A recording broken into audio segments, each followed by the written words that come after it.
Hello friend, नमस्कार। एक बार फिर मैं आप सभी के बीच अपना एक नया वीडियो लेकर आज का मेरा वीडियो इस विषय पे रहेगा कि भारत विश्व में कहाँ पर खड़ा है। जब आज पूरे विश्व में हर जगह पे कुछ न कुछ अपवाद चल रहा है। कोई कंट्री किसी कंट्री के खिलाफ लड़ रही है, चाहे थाईलैंड कंबोडिया हो,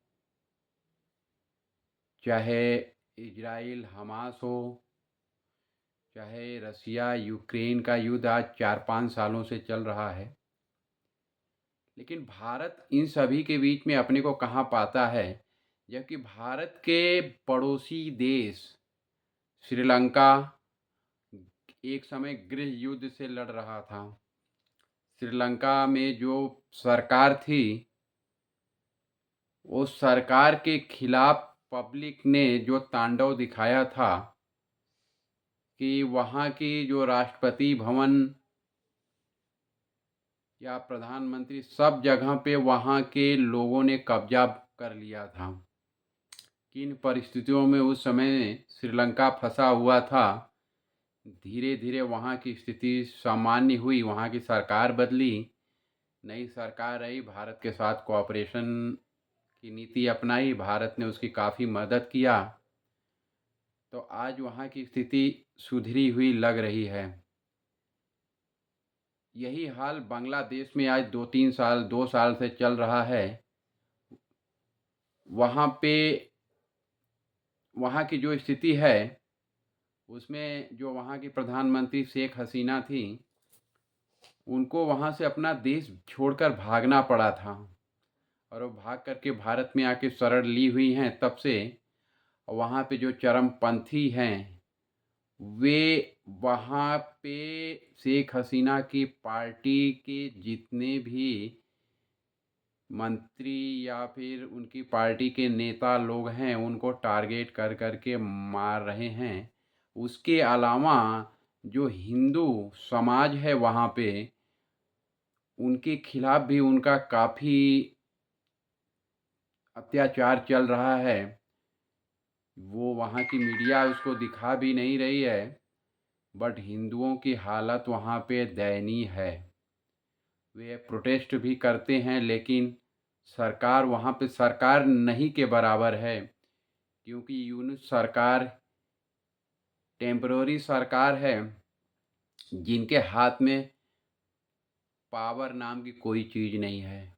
वहाँ पे ये जो चरमपंथी हैं, या आजकल की भाषा में बोले तो जेएनजी करके जो सिस्टम चल रहा है, ये हर देश को कहीं न कहीं बर्बाद करने के लिए ही बना है, या फिर ये अपनी मांगें तोड़ फोड़ करके मनवाना चाहते हैं, या अपने हिसाब से सरकार चलाना चाहते हैं।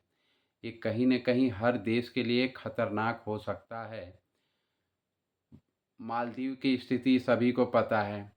ये जो हमारे पड़ोसी देश हैं, ये कहीं न कहीं भारत की संस्कृति को ही बिलॉन्ग करते हैं, क्योंकि भारत एक ऐसा देश है जहाँ पे कि सभी धर्मों के लोग रहते हैं। हिंदू रहते हैं, मुसलमान रहते हैं, सिख रहते हैं, ईसाई रहते हैं, पारसी रहते हैं। यहाँ का जो कल्चर है बहुत ही सॉफ्ट है। अटैकिंग, आक्रामक नेचर, स्वभाव नहीं है इस देश का कि किसी के ऊपर ऐसे ही जो है अटैक कर दे, या किसी भी ऐसे मसले में वो तुरंत पड़ जाए, वैसा नहीं है। लेकिन जब जब भारत के पड़ोसी देश चीन की गोदी में जाने की कोशिश किए, या उसके पाले में जा कर के अपनी उन्नति, अपना विकास करने की कोशिश में लगे, तब तक उनको ये सब नुकसान झेलना पड़ा। अगर भारत को छोड़ कर के ये लोग चीन के गोद में जाएंगे, तो वो कल्चर है ही नहीं उनका जो चाइना का कल्चर है। तो कैसे अपने को बचा पाएंगे। भारत एक बैलेंस बना के चलने वाला देश है।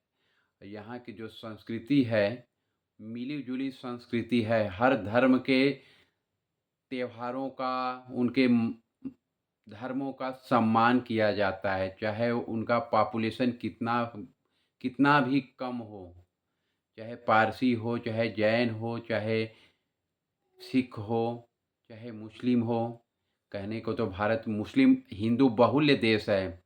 यहाँ पे 80% हिंदू हैं, लेकिन यहाँ पे सभी मजहब के लोगों का उतना ही सम्मान, उनके धर्मों का उतना ही सम्मान किया जाता है।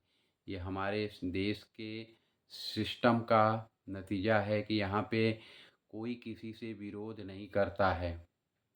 हाँ, लेकिन कभी ये सिचुएशन खड़ा हो जाता है कि जो माइनॉरिटी कम्युनिटी है, हिंदू बाहुल्य, जो उनके जो त्योहारों पे कुछ ऐसे अराजक तत्व उपद्रव करते हैं, तब कहीं न कहीं ये जो बाहुल्य हिंदू बाहुल्य लोग हैं, इस बात को सोचने के लिए मजबूर हो जाते हैं कि जब ये भारत में अभी ये अगर 20% में ये हालत है, अगर ये आगे जा कर के इनका आगे अगर और पॉपुलेशन अगर ये बढ़ेंगे, तो क्या स्थिति हो सकती है, सोचने की ज़रूरत है। तो मेरा तो यही कहना है कि हम सभी को, चाहे किसी भी धर्म से हैं, हमको भारत को पहले नंबर पे रखना है और मिल-जुल कर के रहने की ज़रूरत है, क्योंकि भारत से सुरक्षित कोई देश नहीं है। यहाँ पे हर किसी को बोलने की आज़ादी है। किसी को बोलने पर उठा कर के उसको जेल में नहीं डाल दिया जाता है या फांसी नहीं दे दिया जाता है। यहाँ भारत एक ऐसा देश है जिसमें हर कोई कुछ भी किसी को बोल सकता है। बोलने की आज़ादी हर किसी को दी गई है, ऐसा हमारे संविधान में बताया गया है। बट बोलने की आज़ादी भी एक कोई सीमा होनी चाहिए। अगर कोई देश के खिलाफ ही अगर षड्यंत्र कर रहा है, तो क्या तब भी उसको जो है अपनी अपनी भाषाओं से देश के खिलाफ ही और लोगों को उद्वेलित कर रहा है, तो ये गलत है। इसमें कहीं न कहीं इसमें लगाम लगनी चाहिए और उसके खिलाफ कठोर से कठोर कार्रवाई होनी चाहिए। अब रही बात बांग्लादेश की, बांग्लादेश की स्थिति हम पिछले 2 सालों से देखते आ रहे हैं। वहाँ पे हिंदू भाइयों का क्या हाल हो रहा है। और तो और ये समझ में नहीं आता है कि अभी कुछ दिन पहले ही एक पार्टी के लीडर की वहाँ पे हत्या हो जाती है सिंगापुर में। और उसका जो है, क्योंकि वो वहाँ की एक पार्टी है, और किसी हिंदू को मार करके उसको पेड़ पे लटका के जलाया गया। ये कितना विभत्स सिचुएशन परिस्थिति है कि क्या है, वहाँ पे हिंदू इतना माइनॉरिटी में है, जबकि अगर देखें तो बांग्लादेश और पाकिस्तान इसी भारत से ही निकले हुए भाग हैं। पहले पाकिस्तान हुआ, पाकिस्तान का बंटवारा होकर के बांग्लादेश बना। तो आज बांग्लादेश पूरी तरह से मुस्लिम कंट्री है, अपने को ऐसा वो बोलते हैं। बट वहाँ पे जो हिंदू माइनॉरिटी में हैं, उनका क्या? क्या भारत में दूसरी जो माइनॉरिटी कम्युनिटी है उनके साथ में ऐसा कोई अत्याचार हो रहा है? कभी नहीं हुआ है। उनके पक्ष में बोलने के लिए सरकार है, उनके पक्ष में बोलने के लिए अपोजिशन है, उनके लिए भारत का संविधान है। क्या ये चीज़ें पाकिस्तान या बांग्लादेश में नहीं होनी चाहिए कि उनके पक्ष में बोलने वाला कोई होना चाहिए? उनका सुरक्षा का कौन देखेगा? वहाँ पे जिस देश में हैं, उस देश की सरकार ही उनको सुरक्षा सुरक्षा देने का सुरक्षा देने का प्रोग्राम बना सकता है। तो बांग्लादेश की स्थिति वहाँ पे काफ़ी इस समय दयनीय है। वहाँ पे फरवरी में इलेक्शन है, इसको लेकर के वहाँ का हमेशा यूथ जो है कि रोड पे आ जाता है। अभी कुछ दिन पहले ही नेपाल की स्थिति ऐसी हो गई थी। वहाँ पे एक चला है जेनजी जेनजी करके। अभी जेनजी सरकार के खिलाफ ही खड़ा हो जाते हैं कि उनको रोज़गार नहीं मिलता, बहुत भ्रष्टाचार है। तो ज़रूरत है नेताओं को भी पारदर्शिता लाने का राजनीति में।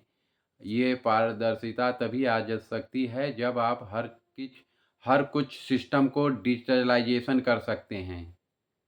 सिस्टम के थ्रू अगर हर चीज़ें होने लगेंगी तो उसमें पारदर्शिता ज़्यादा आएगी, और किसी को मदद करने का, किसी को बिना सिस्टम के कोई चीज़ होता है तो उसमें करप्शन होने की संभावना ज़्यादा रहती है। हर चीज़, हर टेंडरिंग, किसी भी चीज़ का टेंडरिंग होनी चाहिए।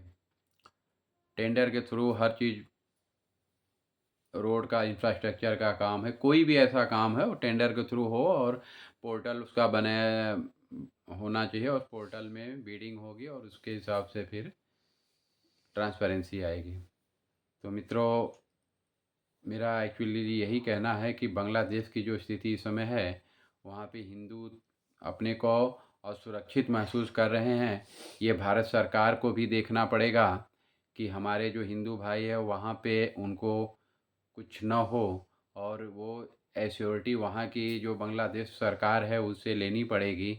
और ज़रूरत पड़े तो भारत को भी इसमें बढ़ चढ़ कर, अगर स्थिति बहुत ख़राब होती है तो उसमें हस्तक्षेप करना चाहिए। क्योंकि हम, अगर बांग्लादेश हमारे हिंदू भाइयों को नहीं बचा पा रहा है इन चरमपंथियों के हाथ के निशाने से, तो भारत सरकार को कुछ उस पर सोचने की ज़रूरत है। धन्यवाद मित्रों, फिर मिलते हैं हम अपने एक किसी नए वीडियो में। तब तक के लिए नमस्कार।